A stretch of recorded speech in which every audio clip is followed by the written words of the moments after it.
warahmatullahi wabarakatuh. Halo Tribuners, senang sekali saya Nika Afrilia kembali menjumpai Anda tentunya dalam program acara Tamu Kita tribunpadang.com. Nah, pada kesempatan kali ini kita akan membahas seputar kesehatan nih, tentunya dengan bintang tamu yang sudah berkecimpung lama di bidang ini. Dan pada episode kali ini di Tribun Padang sudah hadir seorang dosen dan beliau juga seorang ketua prodi gizi nih di salah satu universitas, yaitu ada Bapak Donald Ortega SKM MKes. Ya. Halo Pak Donald. Halo Tika. Gimana Ya. kabarnya hari ini Pak? Ya, alhamdulillah baik ya. Kayak keadaan kita sesuai yang dilihat ini ya, cerah gitu Cerah, ya. Kalau saya lihat sesuai dengan... sampai saya agak grogi nih. Aduh, kita masih Ika nih. Masya Allah. Ya. Sesuai dengan cuaca di luar, Iya, lagi biru, lagi biru gitu. ya. Alhamdulillah. Boleh nih Pak Donald, perkenalan sedikit dulu kepada Tribuners yang di rumah. Siapa sih bintang tamu kita hari ini? Ya. Silakan Pak. Baik, terima kasih Nika. Tribuners dimanapun berada, sebenarnya yang terima kasih ya dari Tribun Padang sudah mengundang saya untuk hadir di Tribun Padang pada kali ini yang tentunya membahas terkait dengan kesehatan ya kayak saya memang dosen di salah satu universitas di Padang, yaitu Universitas Askia, dan saat ini saya dipercaya sebagai ketua prodi gizi. Ya, basic saya memang dari kesehatan Kak.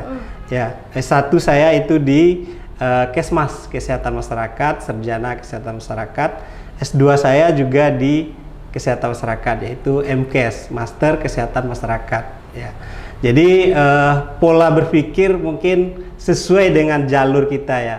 Kalau kita membahas atau berkecimpung di kesehatan, berarti pikirannya otomatis seputar kesehatan. Nggak akan lari dari sana. Iya, ya? saya juga aktif di beberapa organisasi, alumni juga di Ikatan Kesehatan juga. Mungkin ya karena hobi juga mungkin salah satunya ya, kayak dari mulai sekolah, SMA sampai kuliah itu saya juga aktif gitu ya untuk bagaimana mengembangkan diri dan menjadi sesuatu yang bisa bermanfaat gitu kan.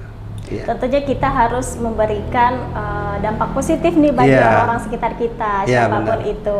Iya. Okay. Boleh ada lagi atau udah nih perkenalannya Pak? Ya, itu mungkin Kak. Mungkin kalau ada yang Tribuners yang kenal saya di luar terkait hal-hal lain itu tergantung Tribuners yang mengartikan sendiri seperti itu ya kayak karena pergaulan ini kan luas ya kayak mulai kita dari kecil sampai besar, sekarang dunia kerja pergaulan kita ada beda lagi ya. Benar-benar. Oke, nah sesuai dengan apa yang telah disampaikan oleh Pak Donald tadi, karena beliau sudah berkutat di dunia kesehatan ini, dan tentunya topik kita hari ini adalah seputar gizi nih. Seperti yang kita ketahui nih Pak Donald, di zaman sekarang nih, digitalisasi itu sangat berkembang sekali dan apa aja bisa diakses melalui gadget. Dari belajar, belanja, sampai pesan makanan nih bisa melalui HP doang. Nah, jadi kayak gimana ya kalau pemesanan makanan melalui HP misalnya, gitu ya. Contohnya melalui aplikasi-aplikasi apa aja lah gitu karena sudah canggih itu ya kayak bagaimana keamanannya, bagaimana nilai gizinya gitu. Karena kita nggak lihat ya. Benar, kita nggak tahu proses masaknya seperti apa gitu. Benar. Terus nyampe ke kita udah dalam kemasan, udah bagus gitu ya. Udah apa ya, udah siap dimakan disantap gitu ya. Gimana itu? Nah, Oke, tentunya kita akan kulik-kulik nih sama Pak Donald Tribuners. Yang pertama mungkin Pak Donald ini pandangan Bapak nih terkait perkembangan digitalisasi di era modern ini terkait makanan ini seperti apa? Iya, baik Tribuners, ini penting bagi kita ya, karena kita tidak bisa menolak perkembangan zaman itu ya. Benar. Dari dulu orang mungkin memasak itu harus pakai kayu, kemudian naik pakai kompor minyak, kemudian naik lagi ke gas. Nah sekarang naik pakai listrik. Benar. Besok nggak tahu naik lagi pakai apa gitu lah. Kita nggak tahu kita ya. Yang pasti perkembangan itu kita sebagai masyarakat atau sebagai penikmat makanan, kita nggak bisa menolak untuk perkembangan zaman itu, tapi kita bisa menjaga bagaimana kita bisa terhindar dari hal-hal yang membahayakan diri kita gitu ya. Benar. Ya, ini tentu otomatis akan terkait dengan food safety gitu ya. Bagaimana keamanan makanan gitu ya.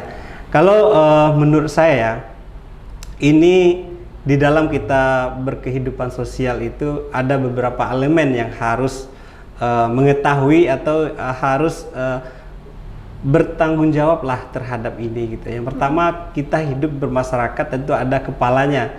Ya, kalau kita di Padang nih ada wali kotanya, kemudian ada jajaran-jajarannya lain. Kemudian kalau kita di Sumatera Barat ada gubernurnya, kemudian di Indonesia ada presidennya gitu ya. Nah, bagaimana nih orang-orang ini atau elemen-elemen ini membuat suatu sistem atau berada di sistem, kita berada di sistem gitu ya. Seperti gubernur, kita ambil lah wilayahnya gubernur gitu, kita Sumatera Barat gitu kan. Gubernur tentu ada pembantunya, kita ada 19 daerah gitu, kepala daerah, ada pembantunya. Kemudian ada lagi SKPD yang akan membantunya, yang akan membidangi segala macam, ada ekonomi, ada kesehatan, ada pangan gitu ya, kayak. Kemudian dari situ bagaimana pengawasannya gitu lah. Pengawasannya itu ada DPR gitu ya. Kalau dari daerah itu DPR tingkat 2 kalau Sumatera Barat ya. Kemudian ada lagi masyarakat elemennya. Kemudian ada lagi seperti saya nih, akademisi. Bagaimana kita berkolaborasi untuk menjaga itu gitu loh. Supaya perkembangan zaman itu dia matching semuanya gitu. Pemerintah bagaimana menyiapkan regulasi itu. Sekarang contohnya kita ambil tadi aplikasi gitu ya. Benar. Memesan makanan melalui aplikasi. Nah, sekarang ini kan kalau kita lihat pendaftaran untuk mendaftar sebagai pedagang bisa diorder oleh masyarakat itu kan syaratnya cuma punya usaha, ada fotonya, kemudian ada produknya, kemudian pelengkapan yang lain-lain seperti KTP, KK itu aja kan. Itu didaftarkan ke media aplikasi, nanti diterima, diokekan. Nah, untuk regulasi yang ada dari pemerintahan seperti apa kita belum lihat itu. Nah, itu mungkin menjadi catatan penting juga. Walaupun memang ada undang-undang pangan gitu ya, ketahanan pangan. Nah, itu saya kira harus dikejar oleh peraturan daerah gitu. Kemudian ada juga peraturan peraturan kesehatan ya terkait itu. Itu juga harus ada turunannya yang akan dikejar gitu supaya memang perkembangan zaman itu tetap terkontrol dengan baik dan tidak membahayakan dari masyarakat. Saya kira itu ya Ika ya. Kalau menurut saya harus ada kesinambungan atau kerjasama lah antar elemen yang ada ini gitu. Termasuk juga kita nih masyarakat juga harus bekerjasama gitu dengan pemangku kebijakan gitu. Sejauh ini kalau untuk kita berbicara yang dekat sama kita aja dulu ya Pak, Sumatera Barat nih atau Padang deh. Padang deh kecilnya. Aturan regulasi dari pemerintah ini terkait makanan, gizi makanan yang dipesan secara online ini udah ada apa belum gitu? Kalau di sini? Iya, kalau untuk ya saya akan baca juga ya, karena seorang dosen itu juga harus membaca, banyak belajar juga. Ya, ini sepengetahuan saya ya, itu di Sumatera Barat, khususnya di Padang, itu untuk peraturan yang khusus terkait pengamanan dari pemesanan melalui aplikasi itu belum ada. Belum ada ya. Karena kalau itu ada, berarti pas orang memesan atau mendaftarkan tentu sudah terdata di situ gitu kan. Nah, saya lihat belum ada terkait hal itu gitu. Jadi kita juga mendorong nih sebagai akademisi nih, saya tentu mendorong hal itu ada gitu. Agar ada gitu supaya nih kita atau masyarakat yang memesan ya, karena dampaknya nanti ya ke kesehatan juga gitu kan. Kalau seandainya kita tidak membuat suatu regulasi sesuai dengan perkembangan zamannya gitu. Benar. Kalau karena tadi sudah berbicara mengenai dampak nih, karena Bapak juga sudah menyebut dampak.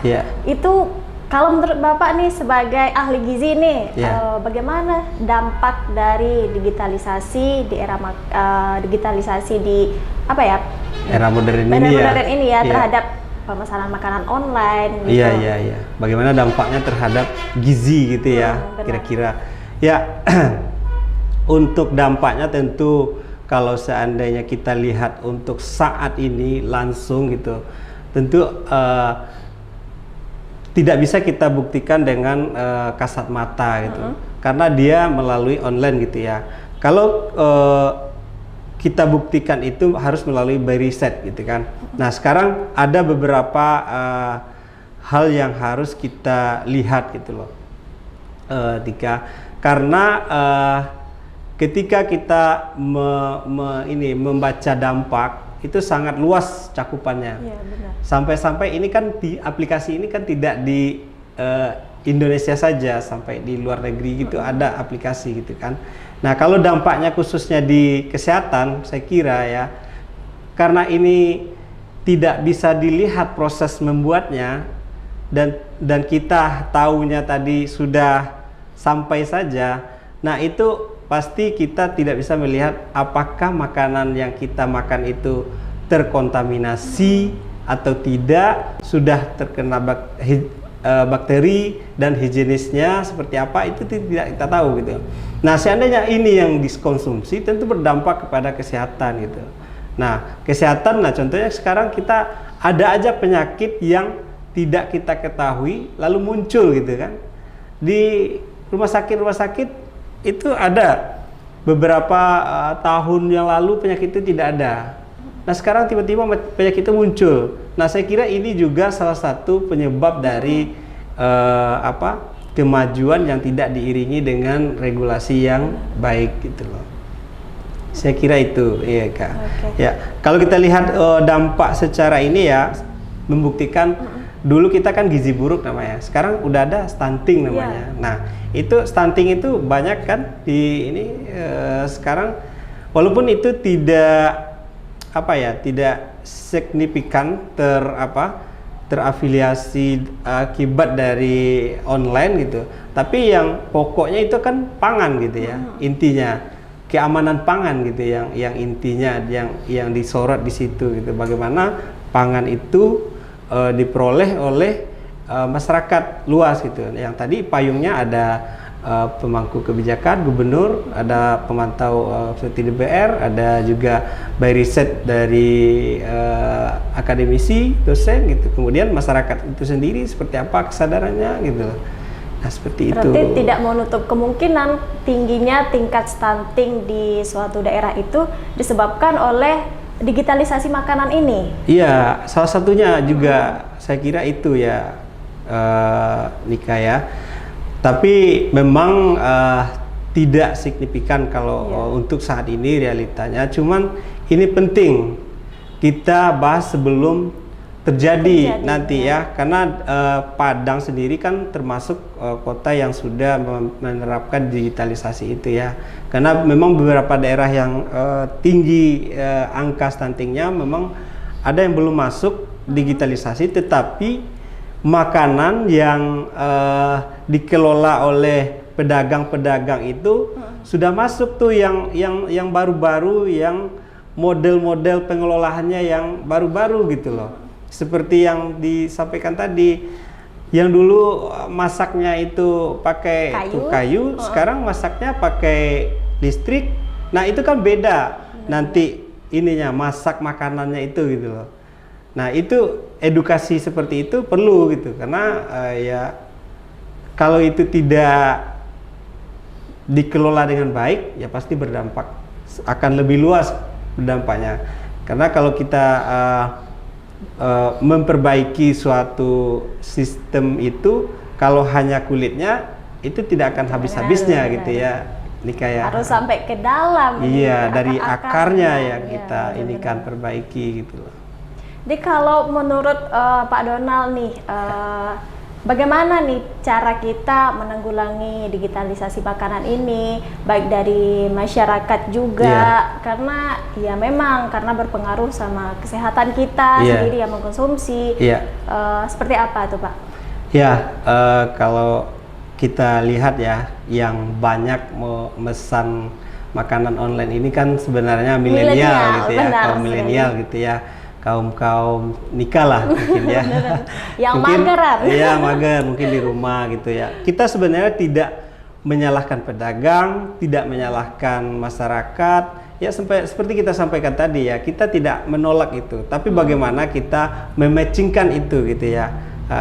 Jadi jika ini sudah matching, sudah sejalan, pemerintah sudah membuat regulasinya terkait online ini. Dan masyarakat sudah sadar akan bahayanya. Yang sadar bahaya itu tidak hanya konsumen dan juga pembuat produk gitu, pedagangnya. Yang bahayanya yang tidak kita lihat ini, ada bahan-bahan atau barang-barang produk pangan itu yang tidak layak dikonsumsi nanti dibikin gitu, dibuat. Nah, kemudian karena kecanggihan teknologi, karena packaging atau apa, tidak terlihat itu jadinya makanan itu seperti yang ya seperti biasa bisa dikonsumsi makanan itu gitu. Tapi kalau kita atur, tentu pedagang banyak sedikitnya akan merasa terkontrol lah. Apalagi jika ada pemantauan berkala gitu oleh pemerintah gitu ya, pasti akan matching dan berjalan dengan baik, dan akarnya itu bisa bisa diselesaikan lah dengan baik. Artinya ketika pemerintah sudah membuat regulasinya, memantaunya, dan juga mengevaluasi, dan masyarakat juga diedukasi, pasti akan berjalan dengan baik sesuatu sistem itu ya, Tika ya. Saya kira seperti itu ininya gitu loh. Kalau dari saya sendiri nih Pak, kalau pesan makanan itu, contohnya udah buka nih aplikasi, mau pesan makanan kayak apa aja ada nih gitu. Kita mau pesan ini, tapi rata-rata yang ada di aplikasi itu makanan viral, yang kayak pedas-pedas gitu ya, yang yang sedang trending lah gitu kan. Jadi kayak gimana mau pesan makanan adanya ini loh gitu, jadi kayak ya udah pesan ini aja deh gitu. Jadi kayak nggak tahu ini sehat apa enggak, ini gizinya gimana gitu. Mungkin tips deh gini, kalau emang mau pesan makanan yang secara online itu pilih makanannya gimana, tahu ini sehat atau enggak gimana, atau mungkin melihat dari tokonya itu dari segi apa gitu. Mungkin bisa diberi nih tips sama Tribuners Pak. Baik Tribuners, mungkin tidak semua ya pedagang itu yang curang, tidak semua orang-orang yang berjualan itu memiliki pikiran yang uang dan uang saja, tapi banyak juga pedagang ini yang memperhatikan kesehatan dari konsumennya gitu ya. Nah, bagaimana kita melihat ini atau mengantisipasi, walaupun nih peraturannya belum ada, tapi setidaknya kita bisa nih mengantisipasi diri kita gitu ya. Nah, tentu yang pertama, kan di aplikasi itu tidak semuanya yang tidak terlihat. Pasti ada tempat-tempat yang sudah terlihat higienisnya, sudah jelas izinnya, sudah yang pasti kalau tempat yang biasanya dipesan yang mendaftar itu pasti kita teliti dulu gitu loh. Contohnya lagi viral ada mie pedas ini.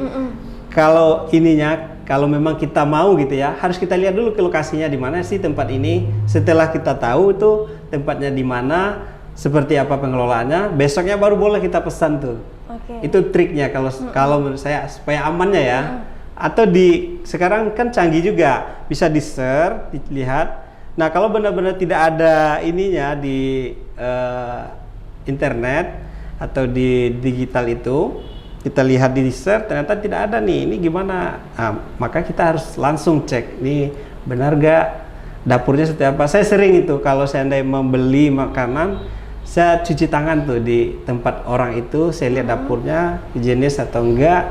seperti apa. Kalau seandainya bagus, sejenis, besok kalau ada dia di online, saya pesan lagi. Tapi kalau ya apalagi di kota ya, secara ini kita tadi bahas food safety itu sebenarnya ada 3 yang berkaitan dengan food safety itu, Nika. Bagaimana pangan itu didapat, bagaimana pangan itu dikelola, kemudian bagaimana pangan itu disimpan. Nah, dari itu ada lagi bagaimana pangan itu tidak terkontaminasi secara fisik, tidak terkontaminasi secara biologis, kemudian tidak terkontaminasi secara kimia. Nah, kalau kita udah masuk ke sana, itu sangat detail sekali. Ya, mungkin kalau di daerah kita ini sedetail itu mungkin belum bisa kita laksanakan. Tapi apakah kita berargumen atau bertahan dengan ketidakbisaan itu tidak mungkin. Harus kita menuju ke situ, bagaimana pangan itu nanti menjadi atau makanan kita itu menjadi food safety di seluruh wilayah gitu, terutama kita di Sumatera Barat ini. Berarti itu dari pedagangnya dong, Pak? Iya. Untuk yang kriteria 3 tadi. Iya. Kalau dari segi kita yang konsumen tentunya tidak tahu ya. Iya, kalau yang 3 tadi. Iya. Kalau pedagang ya tadi saya mengejarnya ke sini. Maksudnya yang terkontaminasi itu kan kadai-kadai itu, lapak-lapak itu kan kadang nggak ada yang menjaga juga di sana. Iya, benar. Dan saya kira binatang pengarat itu seperti tikus, kecoak, itu kan dia membawa kontaminasi makanan. Benar. Dia taruh piring contohnya di tempatnya, ternyata piring itu sudah diinjak-injak tikus karena tempat menaruhnya tidak aman, sudah ada kecoak di situ. Tambah lagi nanti dia menggunakan bahan-bahan yang pengawet-pengawet yang tidak ini, berapa kali itu terkontaminasinya makanan kita itu gitu. Nah, saya kira ini perlu dikejar oleh pemangku kepentingan gitu ya. Ya memang pemerintah tidak bisa sendiri berjalan, memang harus ada beriring gitu. Kalau sendiri tidak akan jalan gitu. Harus ada kerjasama dari segala pihak lah, segala elemen lah masuk ke dalam sana. Kemudian untuk milenial sendiri nih Pak, kalau kaum mageran ini kadang kalau masak ya apa sih mie instan lagi, goreng telur gitu ya. Dan pasti larinya emang ke sana nih, pesan order makanan gitu. Bagi kaum milenial nih Pak, gimana nih tipsnya dari Bapak mengatasi nih, bukan mengatasi lebih tepatnya ya, supaya makanan ini tetap mengandung gizi sehat, yang dimakan juga sehat gitu, berdampak baik sama tubuh. Gimana nih memilih makanan baik di luar ataupun di order secara online? Nah, sekarang kan milenial ini memang kita bonus dari SDM milenial sekarang ini di Indonesia gitu ya. Mungkin triknya atau tipsnya supaya kita tetap aman dan tetap nyaman dalam mengkonsumsi makanan itu, sebenarnya kalau kemarin saya sempat diskusi juga dengan Ibu Kepala Dinas Kesehatan Provinsi. Sebenarnya beliau kan dokter juga, beliau setidaknya memahamilah terkait dengan makanan-makanan yang cepat saji atau makanan yang order ini gitu kan. Beliau bilang kalau makanan cepat saji sebenarnya secara kesehatan itu sudah memenuhi standar gitu loh, karena sudah diolah dengan pengetahuan atau alat yang sesuai standarnya. Jadi itu tidak masalah sebenarnya. Seperti ya sekarang aja selain mie instan ya, sekarang sesuatu seperti goreng pisang itu orang sudah nggak langsung lagi, ada yang sudah di frozen kan gitu kan. Nah itu kan sebenarnya cepat saji itu bisa dimakan cepat dan disajikan cepat dan dimakan cepat kan, itu konsepnya sebenarnya. Tapi yang salah itu ketika makanan cepat saji ini digunakan atau dipakai tidak sesuai dengan yang semestinya gitu loh. Yang seperti apa yang semestinya? Mungkin kita harusnya pagi itu ada sarapan, ada lauknya, ada karbonya, ada lauk itu termasuk protein di situ ya, ada karbo, ada mineralnya gitu ya. Nah sekarang dimakan, dikonsumsi yang cepat saji itu hanya karbo gitu loh, tidak ada lauknya di situ, tidak ada kandungan gizi lain gitu. Nah itu yang jadi masalah ketika dimakan hanya karbo saja. Nah itu mengurangi nilai gizi di dalam tubuh kita, kebutuhan itu tidak terpenuhi lagi, maka generasi kita ya banyak sedikitnya akan terpengaruhi kepada pola pikir, kecerdasan gitu loh. Nah jadi bagi milenial ketika mau konsumsi makan cepat saji atau online, tetap dipenuhi kebutuhan gizi itu. Ada karbonya, ada proteinnya. Protein boleh hewani, boleh nabati gitu ya. Oke, mungkin saya kira itu yang perlu, karena dari pemerintah sendiri sebenarnya program-program itu sudah banyak, tapi berjalan beriring ini, berjalan berkolaborasi inilah yang masih menjadi catatan penting bagi pemerintah gitu ya. Jadi itu yang harus lebih digiatkan lagi supaya meningkatkan mutu kesehatan dari masyarakat juga. Iya, nah itu tadi dampaknya pasti ke kesehatan, pasti ke status gizi, pasti ke nilai gizinya. Kalau kita nih sebenarnya di Sumatera Barat termasuk dari daerah penghasil pangan sebenarnya kan, harusnya kita kan cerdas-cerdas, walaupun memang faktanya ada dari generasi kita yang cerdas, yang maju, intinya ya. Kalau diatur sedemikian rupa ini, kita kan penghasil beras sebenarnya kan, penghasil sayur. Tapi kenapa saya termasuk agak was-was ya dengan makanan buah-buahan yang dijual, karena saya pernah menemukan jeruk itu disuntik gitu loh, supaya dia manis mungkin. Ketika kita buka buah-buahan itu sudah tidak ini lagi gitu. Itu kan saya mengetahui. Tapi bagi yang tidak mengetahui betapa berbahayanya gitu kan. Dimakan aja nih, dimakan nanti aja oleh masyarakat, diperhatikan gitu loh. Nah ini saya kira juga jadi problem untuk kesehatan gitu ya. Bagaimana makanan itu benar-benar dikontrol dengan baik oleh pemangku kepentingan gitu. Benar.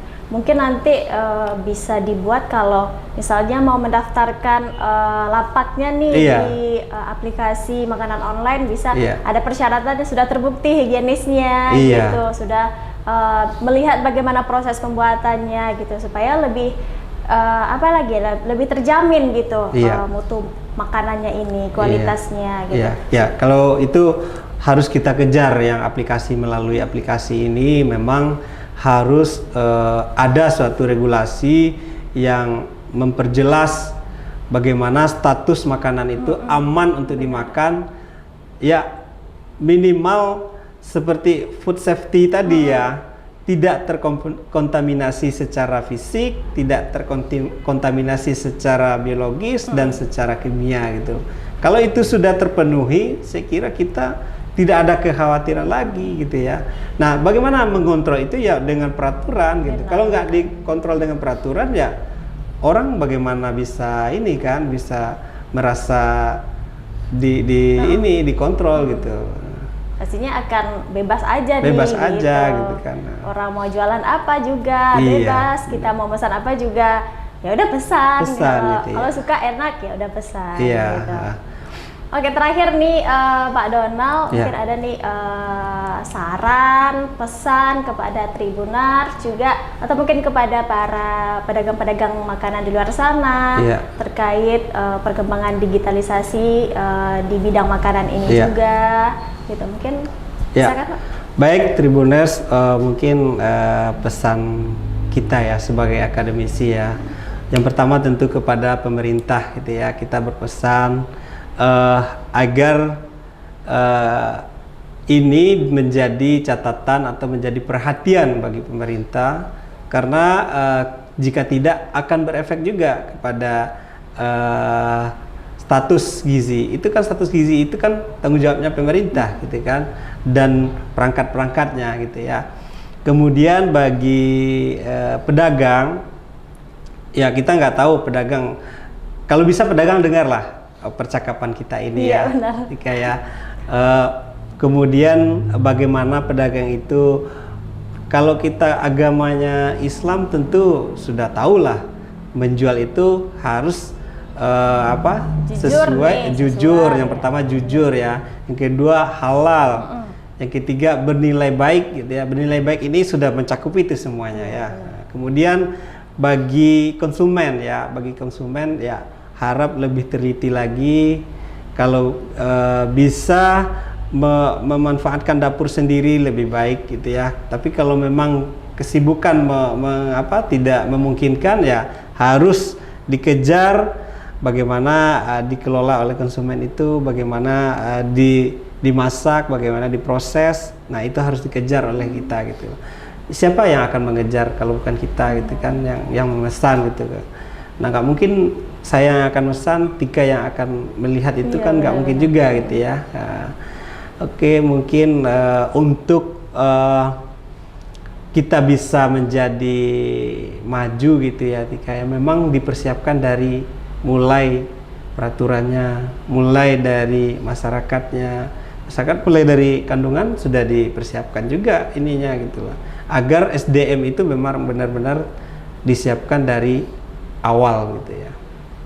Ya, salah satu kecilnya itu sebenarnya aplikasi ini bagian kecil sebenarnya Nika, tapi itu penting gitu, karena sesuai dengan perkembangan zaman kita harus mengikuti supaya matching kebijakannya gitu ya. Kalau nggak diikuti, kita yang ketinggalan. Kita yang ketinggalan gitu ya.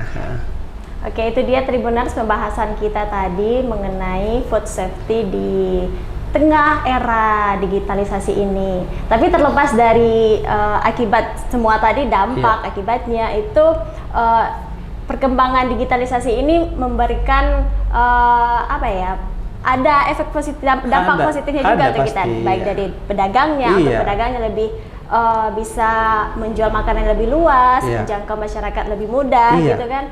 Bagi kita juga pesan makanan juga lebih mudah, cuma bisa lewat HP aja udah datang, nggak perlu keluar. Cuman diperhatikan buat safety-nya udah aman belum, udah terpenuhi gizinya belum, tinggal itu aja yang perlu diperhatikan. Menjadi catatan penting bagi kita semua gitu ya. Oke Tribuners, terus saksikan program tamu kita tentunya di Tribun Padang, tentunya dengan narasumber-narasumber yang memberikan informasi-informasi yang bermanfaat bagi kita, yang tentunya membuka wawasan kita lebih luas lagi, dan juga dengan topik-topik yang menarik pastinya.